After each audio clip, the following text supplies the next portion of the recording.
রোজ রোজ রুটি সবজি বানাতে বা খেতে ভালো না লাগলে ঝটপট করে একদমই কম সময়ের মধ্যে তৈরি করে নাও এই হেলদি টেস্টি রেসিপিটি। এই রেসিপিটি বানানো যতটা সহজ, খেতেও লাগে দারুণ টেস্ট। বাড়ির বাচ্চা থেকে বড়, আশা করছি আজকের রেসিপিটি সবার ভীষণ ভালো লাগবে। বাড়িতে থাকা কয়েকটা জিনিস দিয়েই তৈরি হয়ে যাবে আজকের এই রেসিপিটি। নমস্কার বন্ধুরা, নন্দিনী সিম্পল কুকের আরও একটি পর্বে আপনাদের সবাইকে জানাচ্ছি স্বাগত। তাহলে আর দেরি না করে চলুন ঝটপট করে আজকের এই রেসিপিটি দেখে নিই। আজকের এই রেসিপিটি তৈরি করার জন্য প্রথমে এদিকে আমি নিয়েছি একটা কাঁচা আলু। কাঁচা আলুটাকে প্রথমে খোসা ছাড়িয়ে ধুয়ে পরিষ্কার করে নেব। এখানে আমি দুটো কাঁচা আলু ব্যবহার করেছি, তো প্রথমে একটা আমার কাটা হয়ে গেছে, তো আমি আরও একটা কেটে তোমাদেরকে দেখিয়ে দিচ্ছি। ছোট ছোট পিস করে কেটে নিতে হবে, যেন আমরা যখন পেস্ট করব খুব সুন্দরভাবে পেস্টটা তৈরি হয়ে যায়। তবে বন্ধুরা, তোমরা যখন এই রেসিপিটি তৈরি করবে তখন সঙ্গে সঙ্গে আলুটা কেটে পেস্ট করে নেবে। আর যদি রেসিপির আগেই এই আলু কেটে বা পেস্ট করে রেখে দাও তাহলে কিন্তু একদমই কালো হয়ে যাবে, আর রেসিপিও দেখতে ভালো লাগবে না, খেতেও ভালো লাগবে না। আলুটাকে খুব ভালো করে ধুয়ে পরিষ্কার করে নিলাম। এবারে এদিকে একটা মিক্সি জার নিয়ে নিলাম, আর এই মিক্সি জারে সমস্ত আলুটাকে নিয়ে নিচ্ছি। এবারে আমি এখানে দিয়ে দিচ্ছি 4টি কাঁচা লঙ্কা। ঝালটা তোমরা তোমাদের প্রয়োজন মতো বাড়িয়ে কমিয়ে নেবে। এবারে দিয়ে দিচ্ছি 1 কাপ পরিমাণ সুজি। এবারে দিয়ে দেব দই। এখানে আমি 5 চামচ পরিমাণ দই দিয়ে দিচ্ছি। দইটা যদি না থাকে তোমাদের কাছে তাহলেও কিন্তু এই রেসিপিটি তৈরি করে নিতে পারবে শুধুমাত্র জল দিয়ে পেস্ট করে। এবারে এখানে দিয়ে দিচ্ছি 2 চামচ পরিমাণ বেসন। তবে দই না দিলে এখানে অল্প পরিমাণে একটু লেবুর রস দিয়ে নিতে পারো। আর বেসনটা কিন্তু খুব বেশি দেবে না, 2 চামচ পরিমাণই দিতে হবে। এবার এখানে দিয়ে দিচ্ছি 1/2 কাপ পরিমাণ জল। জলটা দিয়ে একদম স্মুথ করে একটা পেস্ট তৈরি করে নেব। জল কিন্তু প্রথমে একদমই বেশি দেবে না, কেননা আমরা কাঁচা আলু ব্যবহার করছি, তো কাঁচা আলু থেকে অনেকটা জল বেরিয়ে যাবে। এবারে দেখো বন্ধুরা, একদম স্মুথ করে পেস্ট করে নিলাম। এবারে এদিকে একটা পাত্রে সমস্ত পেস্টটাকে নিয়ে নিচ্ছি। আর এই মিক্সি জারটা ধুয়ে আমি এখানে অল্প পরিমাণে জল দিয়ে দেব। অল্প পরিমাণে জল দিয়ে খুব ভালো করে একবার একটু মিশিয়ে নিচ্ছি। যদি প্রয়োজন হয় তবে আরও কিছুটা এখানে জল দিয়ে দিতে হবে। যেহেতু আমরা সুজি ব্যবহার করেছি, সুজিটা অনেকটাই ফুলবে।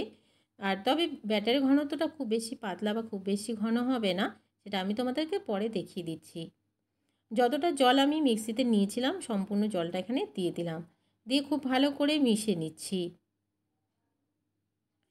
খুব ভালো করে সুজিটাকে জলের সাথে মিশিয়ে নিলাম। এবারে ঢাকা দিয়ে 5 মিনিট রেস্টে রেখে দিতে হবে, যেন সুজিটা আরও কিছুটা ফুলে যায়। এবারে এদিকে একটা তড়কা প্যান বসিয়ে দিলাম, আর এই তড়কা প্যানে দিয়ে দিচ্ছি কিছুটা তেল। এখানে প্রায় 3 থেকে 4 চামচ পরিমাণ সাদা তেল আছে। তেলটা দিয়ে এখানে দিয়ে দিচ্ছি 1/2 চামচ পরিমাণ গোটা জিরা, আর দিয়ে দিচ্ছি 1 চামচ পরিমাণ গ্রেট করে রাখা রসুন, আর 1 চামচ পরিমাণ গ্রেট করে রাখা আদা। বন্ধুরা, তোমরা যদি পেঁয়াজ রসুন ছাড়াও এই রেসিপি তৈরি করে নিতে চাও তাহলে অবশ্যই পেঁয়াজ রসুন ছাড়াও তৈরি করে নিতে পারবে, তাহলেই কিন্তু খেতে দারুণ লাগবে। অনেক বন্ধু এসে বলেন যে পেঁয়াজ ছাড়া রেসিপি তৈরি করা যাবে না বা রসুন ছাড়া তৈরি করা যাবে না। নিশ্চয়ই তৈরি করা যাবে, সেটা সম্পূর্ণ তোমাদের উপরে নির্ভরশীল, তোমরা দিয়ে খাবে না না দিয়ে খাবে।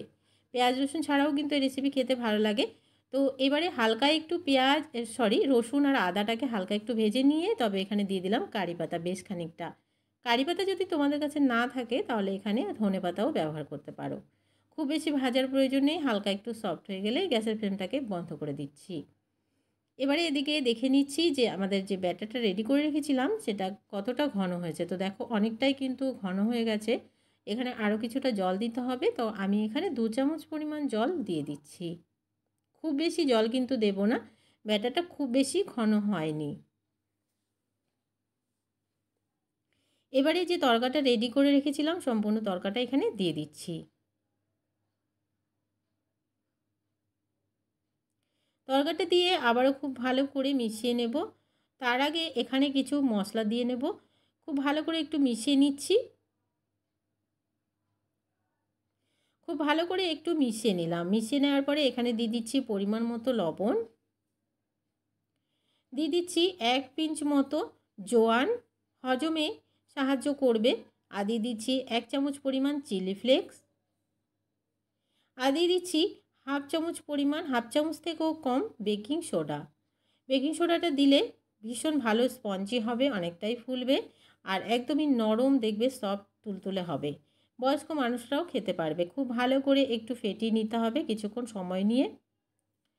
খুব ভালো করে একটু মিশিয়ে নিলাম আর ফেটিয়ে নিলাম। তবে ব্যাটারটা কিন্তু একদমই রেডি হয়ে গেছে আর একদমই রেস্টে রাখার প্রয়োজন নেই। ব্যাটারের ঘনত্বটা দেখে নিলে কতটা রাখতে হবে। তারপরে আবারও এদিকে আমি বসিয়ে দিয়েছি তড়কা প্যানটা, বসিয়ে দিয়ে 1.5 চামচ পরিমাণ তেল দিয়ে দিলাম। দিয়ে এখানে কিছুটা সাদা তিল ছড়িয়ে দিচ্ছি। সাদা তিল ছড়িয়ে দিয়ে যে ব্যাটারটা রেডি করে রেখেছিলাম 2 চামচ পরিমাণ ব্যাটার এখানে দিয়ে দিচ্ছি। তড়কা প্যানে কিন্তু খুব বেশি সময় লাগে না এই রেসিপিগুলো তৈরি হতে। একটু তাড়াতাড়ি করে রেসিপি কিন্তু তৈরি হয়ে যায়। ঢাকা দিয়ে রেখে দেবো 1-2 সেকেন্ডের জন্য, যতক্ষণ না উপরটা ড্রাই হচ্ছে। তো বন্ধুরা দেখো উপরটা কিন্তু ড্রাই হয়ে গেছে। আমি এবারে উল্টে দিচ্ছি। উল্টে দিয়ে অপর পাশটাকেও হালকা একটু সেঁকে নিতে হবে। খুব ভালো করে ওই পাশটাকে একটু ছাড়িয়ে নিলাম, না হলে একদমই ভেঙে যাবে। অপর পাশটাকেও উল্টে দিয়েছি। অপর পাশটাকে যখন উল্টে দেবে হালকা একটু তেল ছড়িয়ে দেবে, না হলে কিন্তু ভেঙে যাওয়ার ভয় আছে। তো বন্ধুরা এই রেসিপিটি কিন্তু খুব সুন্দরভাবে দুই পাশেই শেখা হয়ে গেছে। অপর পাশটা যখন উল্টে দেবে একদমই ঢাকা দেবে না। দুই পাশটাকে খুব সুন্দর করে গোল্ডেন ব্রাউন করে ভেজে নিলাম, একদমই ক্রিস্পি করে। এই রেসিপিটি একদমই তৈরি হয়ে গেল, নামিয়ে নেব। আর বাকি আরও যেগুলো আছে এইভাবেই করেই ভেজে নিয়ে ফিরে আসছি। তো বন্ধুরা সম্পূর্ণ রেসিপি আমার তৈরি করে নেওয়া হয়ে গেছে, নামিয়ে আমি সার্ভ করে দিলাম। যে কোনো চাটনির সাথে তোমরা এই রেসিপিটি সার্ভ করো, দেখবে এক নিমেষেই প্লেট খালি হয়ে যাবে। খেতে এতটাই ভালো হয়।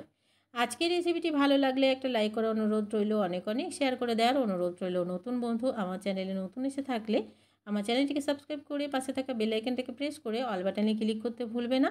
আর আজকের রেসিপিটি কেমন লাগলো কমেন্টস করে জানাতে কিন্তু ভুলবে না বন্ধুরা। আমি একটা তোমাদেরকে ভেঙে দেখিয়ে দিচ্ছি, ভেতরটা কতটা জালিদার স্পঞ্জি হয়েছে দেখে তোমরা বুঝতেই পারবে। তো বন্ধুরা আজকের রেসিপি এখানেই শেষ করছি। দেখা হচ্ছে পরবর্তী রেসিপিতে। ততক্ষণ পর্যন্ত সবাই ভালো থাকবে, নিজের খেয়াল রাখবে। আজকের মতন তাহলে টাটা।